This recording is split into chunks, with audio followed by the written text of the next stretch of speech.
کریم صلی اللہ علیہ وسلم نے فرمائی فراغ یعنی فرصت، یہ بہت بڑی نعمت ہے۔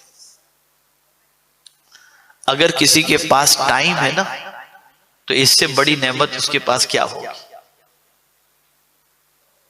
فرصت۔ فرصت کا استعمال صحیح طور پر کرو، فرصت کا استعمال اللہ اور اس کے رسول کے ارشادات پر عمل کرنے اور علم حاصل کرنے کے اندر کرو۔ بہت سارے مسلمان فرصت کا استعمال واٹس ایپ کے اندر کرتے ہیں۔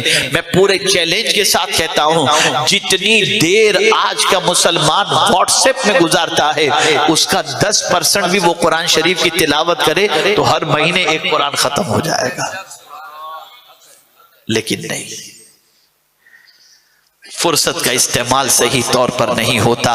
میرے پیارے آقا صلی اللہ علیہ وسلم کے پیارے دیوانوں، اللہ نے جسے زندگی میں فرصت عطا فرمائی ہے اس فرصت میں درود شریف پڑھ لیا کرو، اس فرصت کے اندر استغفار کر لیا کرو۔ اللہ اکبر۔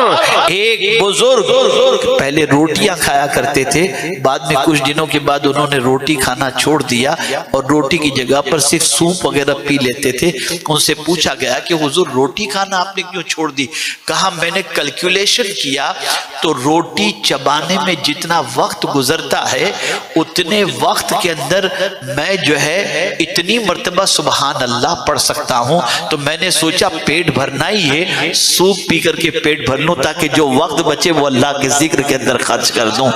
یہ خیال تھا، یہ سوچ تھی، تب جا کر کے دنیا میں انقلاب پیدا ہوا اور اسلام کا پرچم جو ہے لہرایا ہے۔ آج کا مسلمان اوٹے پر بیٹھ کر گپ شپ کرتا ہے، عورتیں بیٹھ کر گپ شپ کرتی ہیں۔ آج کا مسلمان پکچر دیکھنے میں ٹائم صرف کر رہا ہے، آج کا مسلمان میچ دیکھنے کے اندر وقت صرف کر رہا ہے۔ مسلمانوں ہوش کے ناخن لو، عقل سے کام لو۔ یہ فرصت کے لمحات اگر تم نے اس کا صحیح استعمال کیا تو یہی لمحات تمہاری نجات کا ذریعہ بن جائیں گے، اور غلط استعمال کیا تو غلط استعمال کی بنیاد پر اللہ کے عذاب کا ذریعہ بن جائیں گے۔ میری بہنیں بھی گلہ غیبت کرنے کے لیے منڈلی بنا کر نہ بیٹھیں، ایک دوسرے کی کھینچائی کے لیے منڈلی بنا کر نہ بیٹھیں۔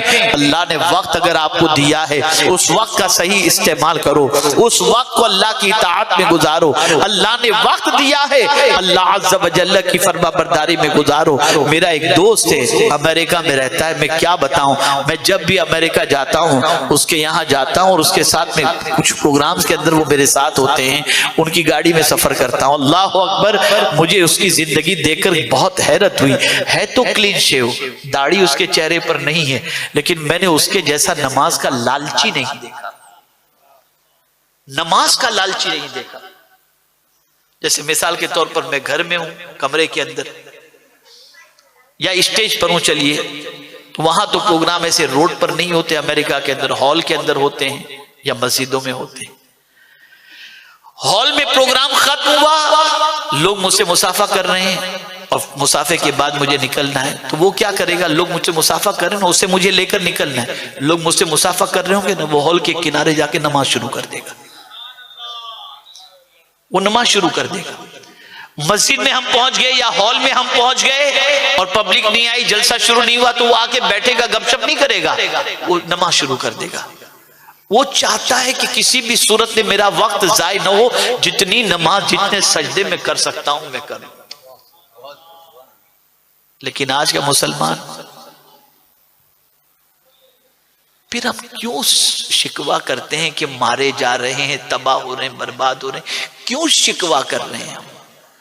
ہم نے تو خود اپنے آپ کو مارا ہے، ہم نے تو خود اپنے آپ کو ہلاک کیا ہے۔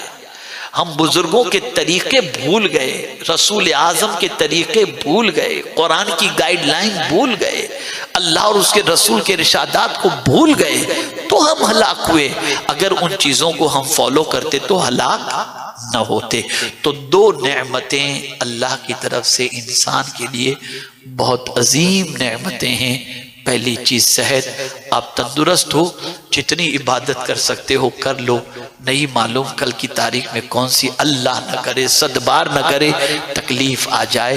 اسی طریقے سے آپ کے پاس فرصت کے لمحات ہیں تو فرصت کے لمحات کو تلاوت میں خرچ کرو، عبادت میں خرچ کرو کہ اللہ نے یہ زندگی جو ہمیں دی ہے، یہ ٹائم جو ہمیں دیا ہے، یہ ٹائم پلٹ کر ہمارے پاس واپس نہیں آئے گا۔ آج اگر ہم نے اس کی قدر کی، انشاءاللہ کل بروز قیامت اللہ رب العزت کی بارگاہ میں ہمیں سرخروئی نصیب ہوگی۔